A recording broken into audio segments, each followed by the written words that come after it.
Hallelujah. Purihin natin pinakamamahal na Panginoong Jesus. Hallelujah.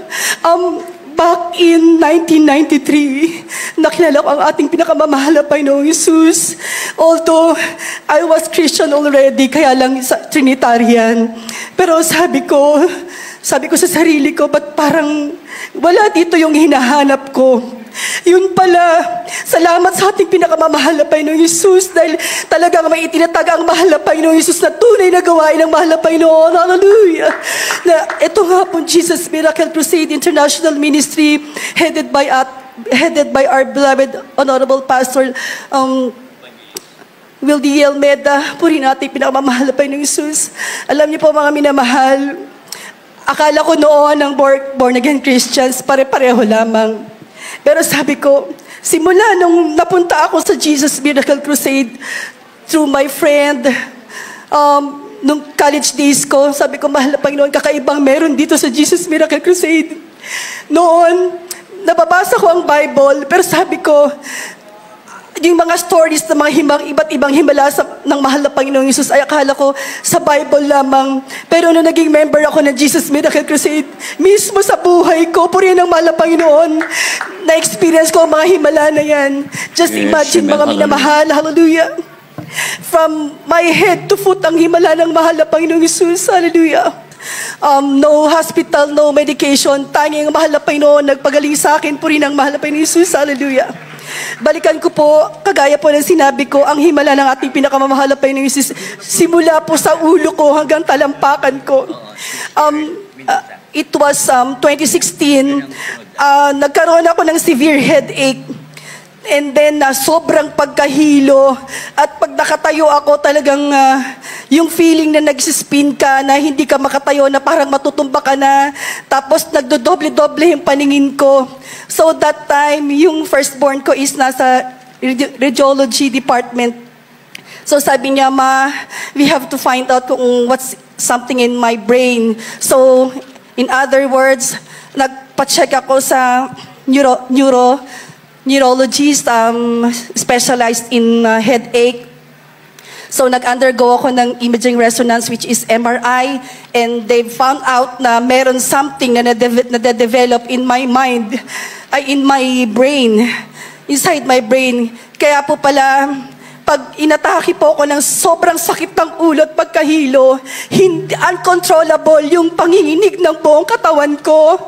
To the point na umuurong yung tangko, tumatabingi yung mukha ko. I was helpless, talagang weak na weak ang katawan ko. Isipin nyo na lang po, inatake po ako ng 3 times. That was 2017, 2019, and lastly ng 2022. Alam niyo po, almost an hour ako nanginginig ng buong katawan ko. Uncontrollable po yan. Akala ko, sabi ko, mahal na Panginoon, akala ko sa sarili ko, hindi na maibabalik yung itsura ng mukha ko. Hindi na ako makakapagsalita ng diretsyo, hindi na ako makakatayo as in normal na tao. Pero purihin ang ating pinakamamahal na Panginoong Jesus. Pag dumarating yung time na ganyan, na inaatake ako, iisa lamang po ang nire-refresh ko sa mind ko. Since nandito tayo sa totoong gawain ng mahal na Panginoon, itinuro ng beloved Honorable Pastor, na Assistant Pastor, na ang Diyos na pinaglilingkuran natin sa gawain ito ay totoong mapaghimala. Hallelujah. Hallelujah, hallelujah. Sabi ko, just in story in Bible before when I was in a born-again Christian Trinitarian. Pero sabi ko sa sarili ko, by myself, even sa mga anak ko, napatunayan ko na totoo ang Diyos dito dahil walang operation. The best na neurosurgeon, the best na orthosurgeon ng ating pinakamahal na Panginoon Jesus. Sabi ko, hallelujah, mahal na Panginoon, alam kong ikaw ang Diyos noon, ngayon, magpakailan pa man. Yes, ang mga himala mo hindi natatapos sa Bible story na but still hanggang ngayon nangyayari. Purihin natin pinakamamahal na Panginoon Jesus. Hallelujah. Nandiyan na, pinagaling ako ng lubusan ng ating pinakamahal na Panginoong Jesus. Alam niyo, minamahal, hindi na ako bumalik sa neurologist ko na sabi ko, hindi ko na kailangan malaman pa dahil alam kong pinagaling ako ng mahal na Panginoon. Dahil sa pagsisisi, pag-aayuno, pagpupuri sa mahal na Panginoon. Alam niyo, alam niyo mga minamahal, nung baby Christian pa ako, during college days ko, wala po talaga nag-guide sa akin. So, hindi ko po talaga alam yung do's and don'ts. Hindi ko po alam kung paano pong paglakad sa kalooban ng mahal na Panginoon. Pero salamat sa ating beloved pastor na beloved assistant pastor. Alam niyo po out of my curiosity, palagi po ako nagpupunta sa tent sa beloved assistant pastor. Nagtatanong ako ng kahit anong gusto kong itanong. Andiyan na beloved assistant pastor na masigit pa sa aking mother. Hallelujah na. Lagi siyang may kasagutan, wisdomly. Purihin natin pinamamahal na Panginoon Jesus. Nagpapasalamat ako sa ating pinamamahal na Panginoon na binigyan niya ako ng kompletong kagalingan at para po sa lahat ng baguhan. Hallelujah. Alam niyo po, yung spinal column ko is na-fracture din po ito. Umabot po sa time na, sa point na talagang yung distance niya na, yung in-between ng distance na fracture na spine ko, nagkaroon po ito ng laman to the point na bumukol po talaga ito dito sa lower back ko. Andyan po talaga yung grabing agony ko dahil hindi ako pwedeng matagal nakaupo or matagal nakatayo dahil hindi ko na po maigalaw ng maayos ang katawan ko. As in parang robot type na ako. Or even pag nakahiga ako, talagang hindi po talaga ako makahiga ng maayos, nakatagilid lamang po. Purihin ang mahal na Panginoong Jesus. Hallelujah. Sabi sa akin ng orthosurgeon, nung 3 hospitals na pinanggalingan ko, namamangha sila sa Diyos na pinaglilingkuran ko. Purihin ang mahal na Panginoon. Hallelujah. Yes, amen. Sabi nila, Miss Santillan, sabi niyo, nakakapaglakad ka pa, nakakapagdala ka pa ng backpacks, sa situation mong ganyan. Sabi ko, dahil totoo ang Diyos na pinaglilingkuran ko. Hallelujah. Amen. Praise the Lord. Hallelujah. Mahal na Panginoon Jesus. May time na nagpa-therapy ako sa hospital. Talagang namamangha sila sa Diyos na pinaglilingkuran ko. Dahil sabi nila, sa case ko talagang hindi umabot na nagkaroon ako ng bone cancer. Dahil nagkaroon nga po ng laman yung in-between ng fractured spine ko. So alam niyo, mahal, Panginoon, mahal, nag-release ako ng 100% na faith sa mahal na Panginoong Jesus. Hallelujah. Hindi po talaga ako nagpa-opera. Katulad ng sabi ng orthosurgeon, kailangan operahan, i-remove yung laman na yon para hindi mauwi sa bone cancer. Pero sabi ko, mahal na Panginoon, since 1993 na nakilala ko ang mahal na Panginoong Jesus sa gawain ito, hindi ko na mabilang yung mga kamangha-manghang gawa ng mahal na Panginoon. Hallelujah. Yes, amen. Hallelujah. Every time na mag-share ako, sabi nga, pag binigyan tayo ng kompletong kagalingan ng mahal na Panginoong Jesus, bakit hindi natin i-share ng freely sa ibang tao para malaman nila na may nag-iisang Diyos na hanggang ngayon may totoong gawain ng mahal na Panginoon. Hallelujah. Every time na mag-share ako, yung iba, sabi nila, totoo bang may ganyan pa rin? Sabi ko, yes, meron pa po dahil sa sarili ko. Na-experience ko po yun. Purihin ang mahal na Panginoong Jesus dahil meron mga ibang tao na nasisharean mo na na aabutan mo ng leaflet na talagang andyan tinatouch ng mahal na Panginoong Jesus. Hallelujah, purihin ang mahal na Panginoon.